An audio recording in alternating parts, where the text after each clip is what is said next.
Welcome दोस्तों, आप सभी का स्वागत है स्टूडेंट टॉक पर। हम शुरू करने वाले हैं आगे के फिजिक्स के 25 क्वेश्चन, लेकिन उससे पहले चैनल को सब्सक्राइब कर दीजिए और अपने दोस्तों के साथ इस वीडियो लेक्चर को शेयर कर दीजिए। चलिए आगे बढ़ते हैं, ज्यादा टाइम वेस्ट नहीं करते हैं। और आज का पहला क्वेश्चन आपसे पूछा गया है, कृष्ण छिद्र सिद्धांत को प्रतिपादित किसने किया था। देखिए आपके ऑप्शन यहाँ पर है एस चंद्रशेखर, दूसरा ऑप्शन है हरगोविंद खुराना, तीसरा ऑप्शन है एच जे बाबा मतलब होमी जहांगीर भाभा, और चौथा है इनमें से कोई नहीं। इसका सही आंसर है एस चंद्रशेखर। लेकिन आपको सबसे पहले पता होना चाहिए कि ब्लैक होल या कृष्ण छिद्र होता क्या है।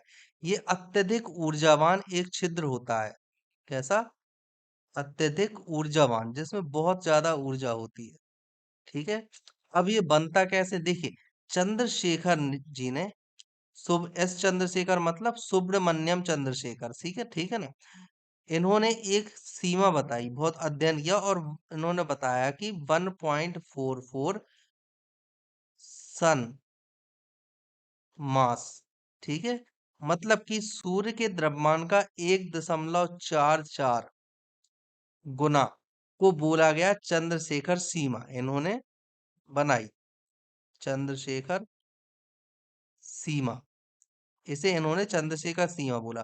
अब इन्होंने कहा इससे कम पर और इससे ज्यादा पर जो द्रव्यमान होगा, ठीक है, इससे कम पर जो द्रव्यमान होता है जब तारे का, उसे हम क्या बोल देते हैं, श्वेत वामन तारा। ठीक है ना, श्वेत वामन तारा। और जब इससे ज्यादा का होता है तो हम इसे बोल देते हैं सुपरनोवा तारा। लेकिन ये टेम्परेचर, सुपरनोवा तारे में टेम्परेचर ज्यादा होता है ना, बहुत ज्यादा होता है। और ये टेम्परेचर बहुत ज्यादा, बहुत बहुत ही ज्यादा बढ़ता जाता है, लगातार बढ़ता जाता है, लगातार बढ़ता जाता है। और एक स्थिति ऐसी आती है जब इसका टेम्परेचर इस चरम सीमा पर पहुंच जाता है कि ये सुपरनोवा तारा ही ब्लैक होल में कन्वर्ट हो जाता है। ठीक है, तो ऐसे बनता है ब्लैक होल। अगला क्वेश्चन आपसे पूछा गया है, चर्म रोग के उपचार में प्रयोग किया जाने वाला रेडियो आइसोटोप। चर्म रोग, ठीक है, तो मतलब चमड़ी का जो रोग हो जाता है उसे हम बोलते हैं चर्म रोग, जो आपकी स्किन पर हो जाता है। इसके उपचार में पिया प्रयोग किए जाने वाला रेडियो आइसोटोप कौन सा है? कोबाल्ट है, कोबाल्ट 60 आपने सुना होगा। सीसा मतलब लेड, ठीक है। इसके बाद आयोडीन आपने सुना होगा, आयोडीन 131, या फिर रेडियो फास्फोरस P32। देखिए इसका उपयोग क्या किया जाता है, कैंसर में, है ना, सामान्य कैंसर में उपयोग किया जाता है। आयोडीन 131 का क्या उपयोग किया जाता है? इसका उपयोग किया जाता है थायराइड कैंसर के इलाज में। ठीक है। अब P32 का उपयोग किस में किया जाता है? स्किन, स्किन उपचार में। मतलब सही आंसर क्या होगा? Radio phosphorus. ओके, याद रखना है आपको, स्किन उपचार के लिए रेडियो फास्फोरस। हर चीज का अलग अलग होता है। ओके, चलिए आगे बढ़ते हैं। बहुत अधिक ऊंचाई पर मनुष्य की लाल रुधिर कणिकाओं पर क्या प्रभाव पड़ता है? उनकी संख्या बढ़ जाएगी, आकार बढ़ जाएगा, संख्या घट जाएगी, या आकार छोटा हो जाएगा? देखिए क्या होता है, जो रेड ब्लड सेल्स होती हैं, इनमें होता है हीमोग्लोबिन, है ना, हीमोग्लोबिन। अब एक हीमोग्लोबिन का काम क्या होता है? ऑक्सीजन को शरीर के अन्य हिस्सों तक लेके जाना, है ना, शरीर के अन्य भागों तक ले जाना, ये होता है हीमोग्लोबिन का काम। और एक हीमोग्लोबिन से, एक हीमोग्लोबिन से कितने होते हैं? 4 ऑक्सीजन अणु जुड़े रहते हैं। ठीक है, एक हीमोग्लोबिन से जुड़े रहते हैं 4 ऑक्सीजन अणु। इनका काम क्या होता है, अगर हीमोग्लोबिन जो ऑक्सीजन है, अगर हमारे शरीर को प्रॉपर ऑक्सीजन मिलती रहेगी तो इससे क्या होती है, थकावट नहीं होगी, है ना, थकावट नहीं होती। ओके। अब जब हम ऊंचाई पर जाते हैं, बहुत अधिक ऊंचाई पर होते हैं जब हम, तो यहाँ पर ऑक्सीजन की मात्रा क्या होती है, कम हो जाती है। अधिक ऊंचाई पर ऑक्सीजन की मात्रा कम हो जाएगी, जैसे आप ऊपर जाओगे तो हीमोग्लोबिन को उतनी ऑक्सीजन नहीं मिल पाती, हीमोग्लोबिन को ऑक्सीजन नहीं मिल पाती कि ऐसे वो शरीर के विभिन्न भागों तक ले जाए। ओके। तब ऐसी कंडीशन में हमारा जो नर्वस सिस्टम होता है मतलब ब्रेन होता है, उसको लगता है कि हीमोग्लोबिन सही से काम नहीं कर रहा है, हीमोग्लोबिन कम है, इस वजह से मुझे ऑक्सीजन नहीं मिल रही। तब ब्रेन और भी ज्यादा जो अंदर की प्रोसेस होती है उसे तेज करता है, और हमारे ब्रेन के भ्रम के कारण के ऑक्सीजन हीमोग्लोबिन नहीं ले आ पा रहा, मतलब उसको लगता है कि हीमोग्लोबिन की संख्या है, इसलिए पर्याप्त मात्रा में ऑक्सीजन शरीर के अन्य हिस्सों तक नहीं पहुंच रही।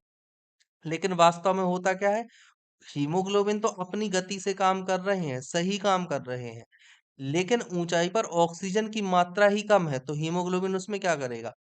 अब ऐसी स्थिति में ब्रेन को भ्रम होने के कारण उसे लगता है हीमोग्लोबिन की संख्या कम है, तभी उसे कम ऑक्सीजन मिल रही है, और ऐसी परिस्थिति में हीमोग्लोबिन की संख्या बढ़ जाती है। मतलब लाल रुधिर कणिकाओं की संख्याएं बढ़ने लगती है, बहुत तेजी से बढ़ने लगती है, जिससे कि हमारे शरीर के अन्य हिस्सों को ऑक्सीजन पर्याप्त मात्रा में पहुंच सके, तो क्या होगा, संख्या बढ़ जाती है। ना कि आकार, ना ही संख्या घटती है और ना ही आकार छोटा होता है, संख्या बढ़ जाती है। ओके, चलिए अगला क्वेश्चन आपसे पूछा गया है, बहुत अधिक ऊंचाई पर मनुष्य की लाल रुधिर वही चीज आ गई है, दोबारा रिपीट हो गया है ये वाला क्वेश्चन। इसका सही आंसर क्या है, संख्या बढ़ जाती है। अगला क्वेश्चन आपसे पूछा गया है, फोटोग्राफी में मुख्य रंग कौन से होते हैं, लाल पीला हरा, लाल नीला पीला, नीला पीला हरा, या लाल नीला हरा। देखो प्राइमरी कलर जो होते हैं ना, प्राइमरी कलर आप सभी ने पढ़ा होगा, प्राइमरी कलर क्या होते हैं, रेड, ब्लू और ग्रीन। लेकिन अगर आप फोटोग्राफी की बात करो, फोटोग्राफी, तो इसके लिए प्राइमरी कलर क्या होते हैं, रेड, ब्लू, ग्रीन और येलो। ये चार कलर उपयोग में होते हैं फोटोग्राफी के लिए। लेकिन यहाँ पर चार कलर आपको ऑप्शन में नहीं दिए हैं, तब आप किसे प्राथमिकता दोगे, रेड, ब्लू और ग्रीन को। तो कौन सा होगा, रेड, कौन सा ऑप्शन है, रेड, ब्लू और ग्रीन, ऑप्शन डी हो जाएगा इसका सही आंसर। ठीक है, आप समझ गए। वैसे होते चारों हैं, येलो भी होता है, लेकिन यहाँ पर ऑप्शन में येलो वाला नहीं है, चार ऑप्शन वाला नहीं है, तब हम प्राथमिक कलर को ही प्राथमिकता देते हैं। चलिए अगला क्वेश्चन आपसे पूछा गया है, जब नींबू के रस को खाने के सोडे में डाला जाता है, तब उसमें तेज उत्फुलन होता है, क्योंकि उससे उत्पन्न गैस कौन सी होती है। उनके कहने का मतलब, जो आपने नींबू का रस मतलब अम्ल, ठीक है ना, अम्ल को किस में डाला, खाने के सोडे में, मतलब बेकिंग सोडा में, NaHCO3 में, तब क्या क्रिया हो, देखो अम्ल है, अम्ल का मतलब इसमें H+ है। ओके, H+ है, तो अम्ल और H+ मिलकर क्या बना लें, ये NaHCO3 मिलकर क्या बना लेंगे, NaOH, है ना, यहाँ पर दो कर लेना, यहाँ पर भी दो, जितने भी आ जाएं इधर पे भी दो हो जाएगा, और ऐसी कंडीशन में CO2 बनेगी। ठीक है ना, तो क्या बनेंगे, दो CO2 के अणु, मतलब कि कार्बन डाइऑक्साइड बाहर आती है। समझ गए आप सभी, बहुत अच्छे। चलिए अब आगे बढ़ते हैं, इसे रासायनिक अभिक्रिया को संतुलित करना कहते हैं। ठीक है, चलिए अगला क्वेश्चन आपसे पूछा गया है, रेडियो एक्टिवता की परिघटना की खोज किसने की, रेडियो एक्टिवता की खोज किसने की, J.J. थॉमसन ने की, मैडम क्यूरी ने की, बैकरल ने की, या रॉन्टजन ने की, रेडियो एक्टिवता की खोज बताइए किसने की। क्वेश्चन नंबर 257 में रेडियो एक्टिवता की खोज की थी हेनरी बैकरल ने। ठीक है, मैडम क्यूरी ने किस चीज की थी, रेडियम और पोलोनियम की। ठीक है, याद रखना है आपको। बैकरल ने की थी, रॉन्टजन ने किसकी की थी, एक्सरे की। J.J. थॉमसन ने किस चीज की थी, इलेक्ट्रॉन की। ठीक है, चलिए आगे बढ़ते हैं, अगला क्वेश्चन आपसे पूछा गया है, निम्न, हाँ, और जैसे यहाँ पर रेडियो एक्टिवता की ना, तो आप यहाँ पर लोगे किस तरह की रेडियो एक्टिवता, प्राकृतिक रेडियो एक्टिवता, है ना, और एक होती है कृत्रिम रेडियो एक्टिव, रेडियो एक्टिवता। जो प्राकृतिक की खोज की थी वो की थी बैकरल ने, और जो कृत्रिम की खोज की थी वो किसने की थी, मैडम क्यूरी की बेटी आयरन क्यूरी ने। किसने की थी, आयरन क्यूरी ने की थी, है ना, ये याद रखना है। चलिए अगला क्वेश्चन आपसे पूछा गया है, निम्नलिखित में से कौन सी गैस उच्चतम ऊष्मीमान, ऊष्मीमान कैसा होता है, ऊष्मीमान मतलब कितनी ज्यादा ऊष्मा या ऊर्जा देती है प्रति ग्राम। इसका सही आंसर आपके अनुसार क्या होना चाहिए, भाप अंगार गैस H2+CO, या फिर प्राकृतिक गैस मतलब CNG, compress natural gas, Indane gas, मतलब एलपीजी या कोयला गैस। सी, तो सही आंसर है आपका सीएनजी, है ना। सीएनजी सबसे ज्यादा ऊष्मा प्रदान करती है इनमें। वैसे तो हाइड्रोजन को होता है सबसे ज्यादा, लेकिन अगर इन ऑप्शन की बात की जाए तो सीएनजी। अगला क्वेश्चन आपसे पूछा गया है, इनसेट 2E कहाँ से प्रमोचित किया गया था। इनसेट 2E क्या है, एक तरह का उपग्रह है। इनसेट 2E एक उपग्रह है भारत का। ये कहाँ से प्रमोचित किया गया था, मतलब इसे कहाँ से लॉन्च किया गया था। बीकानेर से, चांदीपुर से, श्रीहरिकोटा से या कोरू से। देखो ये सभी के सभी कहाँ पर है, इंडिया में। ठीक है, ये कहाँ पर है, ये है फ्रेंच गुयाना। ठीक है ना। और फ्रेंच गुयाना कहाँ पर है, साउथ अफ्रीका में। कहाँ है, साउथ अफ्रीका नहीं, सॉरी, साउथ अमेरिका में। साउथ अमेरिका में एक देश है फ्रेंच गुयाना, उसके अंदर है कोरू। तो इनसेट 2E कहाँ से किया गया था, कोरू से। अगला क्वेश्चन आपसे पूछा गया है, नीचे दिए गए ईंधन में किसमें सर्वाधिक ऊष्मीयमान होता है। अब ऊष्मीयमान, लेकिन आपके ऑप्शन अलग हैं। जो पिछला वाला क्वेश्चन था उसमें ऑप्शन अलग थे, और ये वाला क्वेश्चन है इसमें ऑप्शन अलग है। आपके ऑप्शन है पत्थर का कोयला, वहां पर थी कोयला गैस, है ना। यहाँ पर है पत्थर का कोयला। कोक, ये भी कार्बन होता है। प्राकृतिक गैस वही सीएनजी, या फिर लकड़ी। तो सही आंसर क्या है, सीएनजी, याद रखना है। अगला क्वेश्चन आपसे पूछा है, सागर में बहते हिमखंड के द्रव्यमान के कुल 10 भागों में कितना जल तल के ऊपर रहता है। जैसे हिमखंड आपने सुना होगा, 1/9 का एक कॉन्सेप्ट आपने पढ़ा होगा, है ना, कि इतना ऊ- ऊपर रहता है। तो अब देखो यहाँ पर क्या होता है, हिमखंड का कुल 10 भागों में से कितना जल के ऊपर रहता है, एक भाग। Option A. ओके, ऐसा 1/10, ठीक है। और 9/10 कैसा रहता है, जल के अंदर। अगला क्वेश्चन आपसे पूछा है, चंद्रमा पर क्या नहीं होने के कारण वहां किसी प्रकार का जीवन नहीं है। किसी भी प्रकार का जीवन नहीं है। गंधक, नाइट्रोजन, जल या ऑक्सीजन। देखो आप में से बहुत सारे लोग बोलेंगे कि नाइट्रोजन, गैसें भी तो नहीं है, है ना। लेकिन सही आंसर है इसका जल, क्योंकि एक बार आप अगर इन गैसों के नहीं भी हो तब भी आप जीवन को एक बार पनपा सकते हो, है ना। जरूरी नहीं है कि ऑक्सीजन पे ही जीवन डिपेंड करे, समझ गए। बहुत से ऐसे होते हैं जो उनके लिए ऑक्सीजन की जरूरत नहीं होती, बिना ऑक्सीजन की भी चीजें चल जाती है। बहुत से ऐसे कीटाणु, बहुत ज्यादा छोटे छोटे बैक्टीरिया, जर्म्स होते हैं जो बिना ऑक्सीजन के रहते हैं। पर जल एक ऐसी चीज है जो हर किसी के लिए जरूरी है। जल के बिना कुछ नहीं हो सकता। तो सही आंसर क्या है, जल।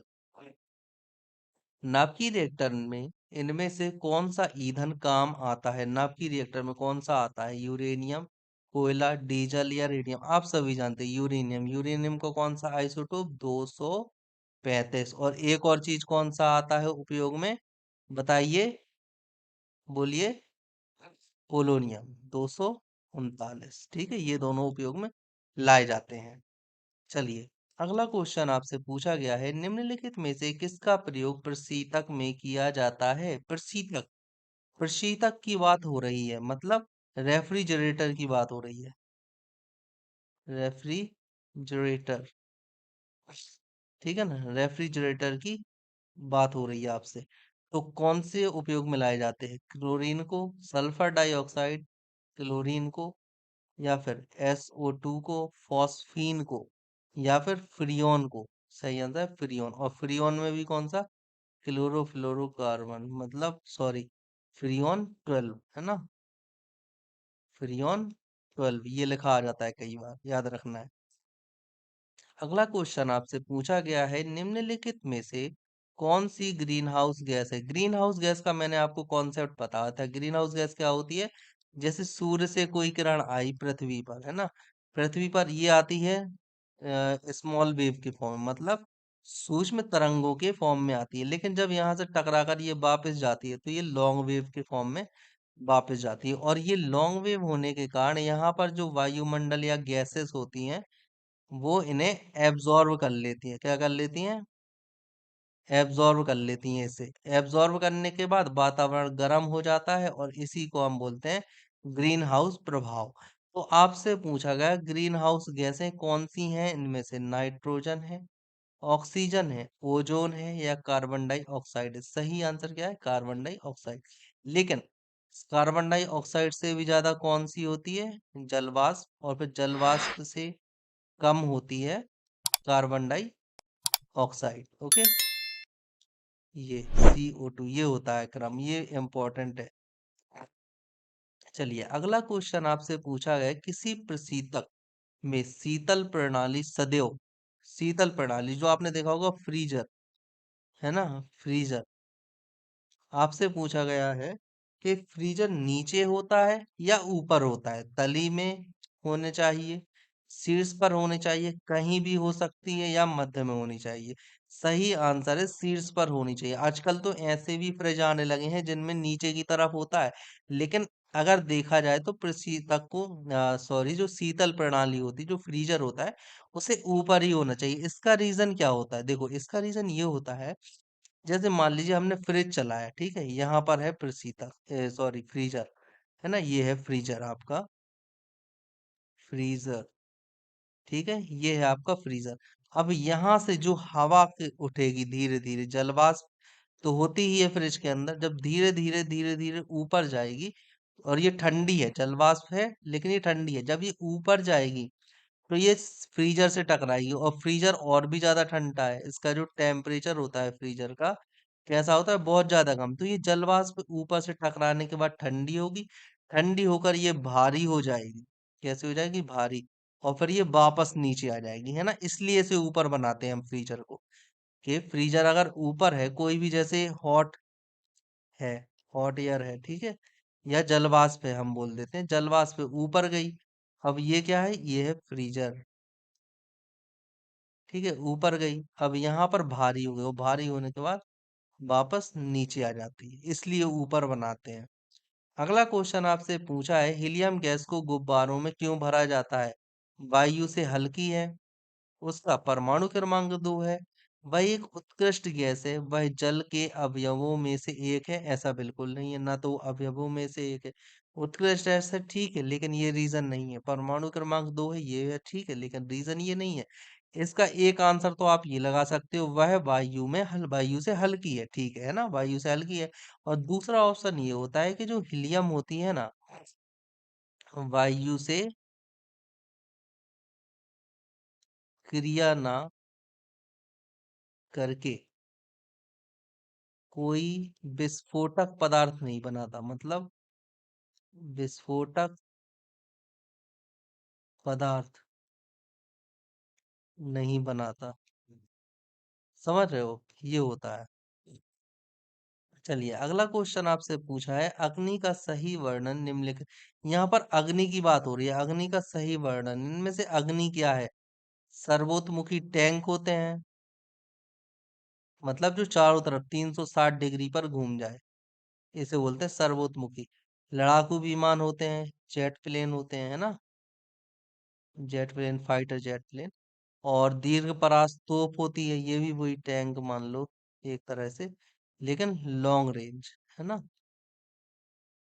या फिर आपसे पूछा गया मिसाइल है, मिसाइल है, क्या है ये? तो सही बात है, मिसाइल है, अग्नि एक मिसाइल है। अग्नि की 5 श्रेणियां होती हैं, कितनी होती है? 5, 4, 3, 2, 1, ये सब श्रेणियां हैं। सबसे लेटेस्ट ये है जिसकी रेंज करीब 6000 किलोमीटर ऑफिशियली है, लेकिन चाइना बोलता है कि ये जो है ये करीब 12,000, सॉरी, 8,000 किलोमीटर तक है इसकी रेंज। ओके, अगला क्वेश्चन आपसे पूछा गया है, अति लघु समय अंतरालों को सही सही मापने के लिए निम्नलिखित में से किसका प्रयोग किया जाता है? क्वार्ट्ज घड़ियों का उपयोग किया जाता है, पल्सर का उपयोग किया जाता है, श्वेत वामन का उपयोग किया जाता है, या परमाणु घड़ियों का उपयोग किया जाता है? देखो, सबसे ज्यादा एक्यूरेट अगर आप समय को मेजर करना चाहते हो तो आप परमाणु घड़ियों का उपयोग करोगे, ठीक है। श्वेत वामन तो एक तरह का तारा होता है, श्वेत वामन तारे की एक कंडीशन होती है, इसका उपयोग तो करोगे नहीं। पल्सर, पल्सर भी तारे होते हैं, कौन से तारे? लेकिन जो तेजी से घूमते हैं, जो तेजी से घूमते हैं, उन तारों को हम बोलते हैं पल्सर, तो ये भी उपयोग में नहीं लाया जाता।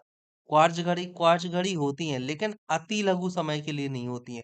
सबसे कम समय के लिए परमाणु घड़ी, उसके बाद होती है क्वार्ट्ज घड़ी। देखो परमाणु घड़ी में क्या होता है, जो परमाणु कंपन होता है ना, परमाणु कंपन से मापते हैं। और जो क्वार्ट्ज होता है उसमें क्या होता है, जो क्वार्ट्ज होता है ना, उसमें क्वार्ट्ज क्रिस्टल के कंपन से मापते हैं। क्वार्ट्ज क्रिस्टल में इलेक्ट्रॉन के कंपन से मापते हैं समय को, है ना। सही आंसर क्या है, परमाणु कंपन। और परमाणु घड़ी, इनमें इनका उपयोग किस में किया जाता है, अनुसंधान कार्य, अनुसंधानों में किया जाता है। याद रखना है आप। अगला क्वेश्चन आपसे पूछा गया है, यूरेनियम अंततः किस तत्व के स्थायी आइसोटोप में बदल जाता है, स्थायी आइसोटोप में बदलता है। थोरियम, रेडियम, पोलोनियम या फिर सीसा। सही आंसर है सीसा, पीवी। पीवी होता है 82। देखो क्या होता है, कोई भी तत्व, है ना, में न्यूट्रॉन है और एक है प्रोटॉन।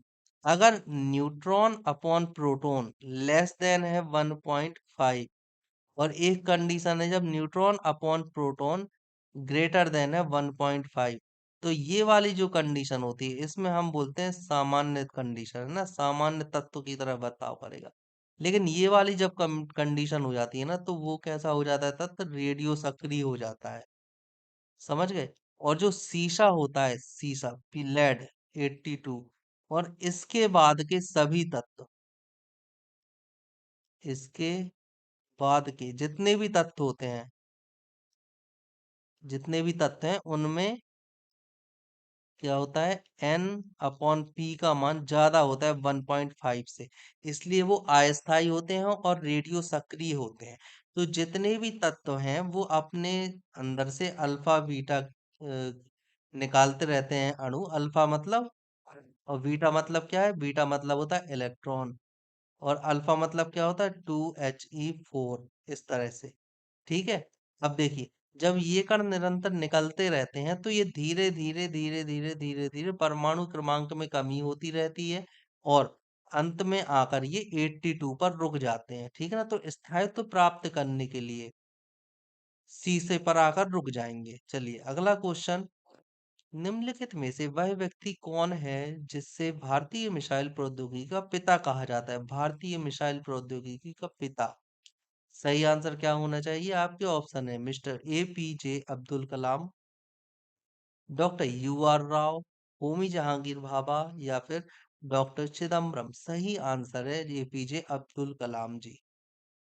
चलिए अगला क्वेश्चन आपसे पूछा गया है कि यूरेनियम के रेडियो एक्टिव विघटन के फलस्वरूप अंततः क्या बनता है। जब आप यूरेनियम का रेडियो एक्टिव विघटन कर दे तो यूरेनियम 92 होता है। ठीक है।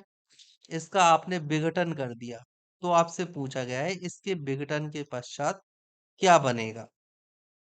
ओके।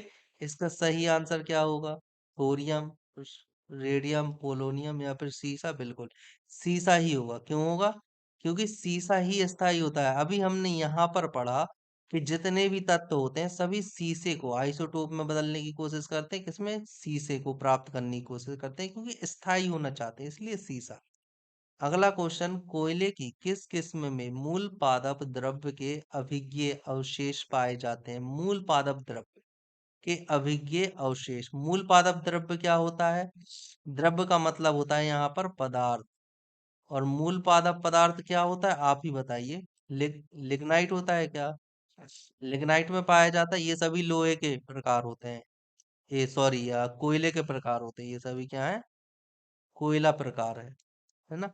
तो आपको बताना है किस में पाया जाता है, लिग्नाइट में, एंथ्रेसाइट में, बिटुमिनस में, या पीट में।